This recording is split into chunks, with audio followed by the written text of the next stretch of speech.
The night was heavy with silence, and the air carried the kind of chill that reminded people of loneliness. In a small, forgotten town, a young woman named Ilara sat on the edge of her bed, staring at the empty walls around her.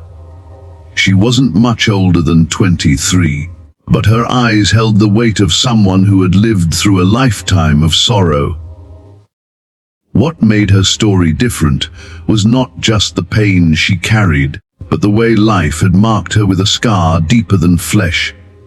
She had been abandoned by her own parents, cast aside like a burden, all because she was unable to bear children.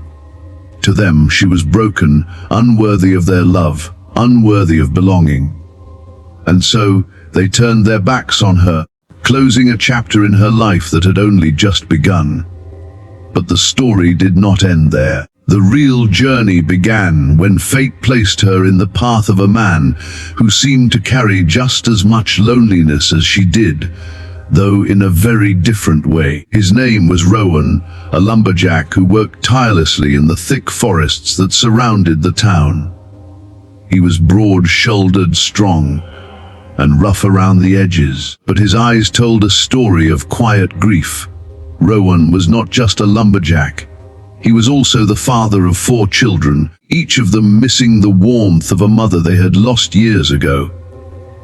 His wife had passed away in a tragic accident, and though his hands were strong enough to split the toughest logs, they were helpless when it came to filling the emptiness his children carried in their hearts. It was one cold morning when Rowan first crossed paths with Ilara. She had been wandering through the marketplace, trying to sell embroidered scarves she had stitched late at night just to buy herself a loaf of bread. People often ignored her, whispering rumors behind her back, branding her as cursed because she could not bring life into the world. Rowan, however, didn't see a curse. He saw a fragile soul, trembling but refusing to shatter. He bought one of her scarves, not because he needed it, but because he noticed her hands shaking as she offered it, and his heart stirred with a strange mix of pity and respect. That simple act of kindness became the seed of something neither of them expected. Days turned into weeks, and their paths kept crossing. Sometimes Ilara would bring food to the lumber camp where Rowan worked, selling her handmade goods to the workers. Other times, Rowan would invite her to sit by the fire with his children, who looked at her with wide, curious eyes. They had been longing for gentle laughter, for someone to braid their hair, to tell them bedtime stories, to remind them what warmth felt like. And slowly, Ilara began to give them exactly that. At first she resisted. She feared that her presence might bring more gossip to the family, that her infertility made her less of a woman, less deserving of love. But Rowan never let her believe that. He told her one evening, while the fire crackled between them, that raising children was not just about giving birth. It was about giving love, about being present, about teaching them to grow into kind, strong human beings. Those words pierced the chains of shame that had bound her for so long. For the first time, Ilara realized she was not defined by what she could not do, but by the love she was capable of giving. The challenges, however, were not simple.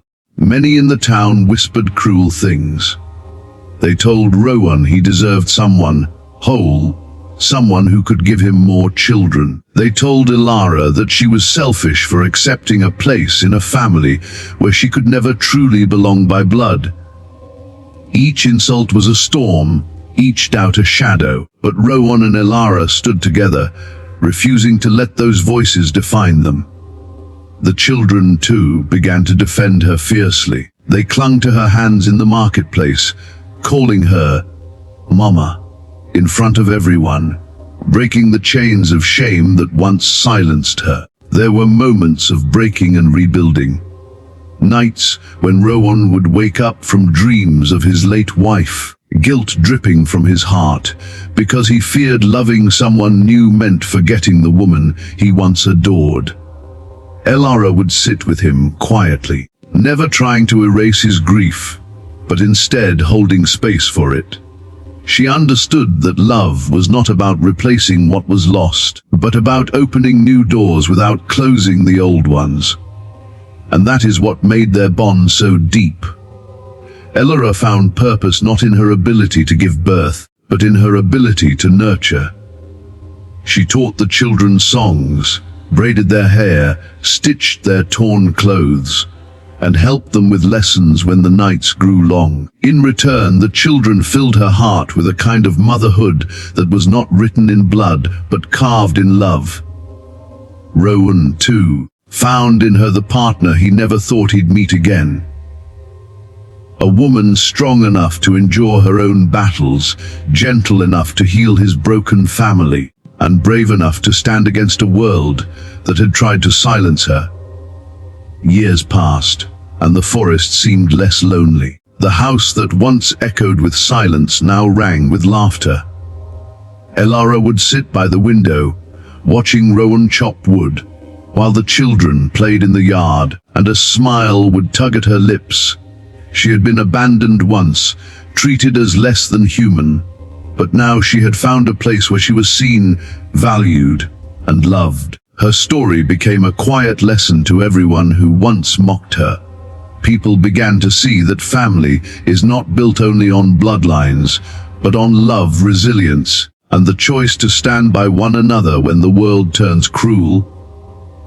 And though the scars of her past would never fully fade, Elara carried them with grace, proof that even broken beginnings can lead to beautiful endings.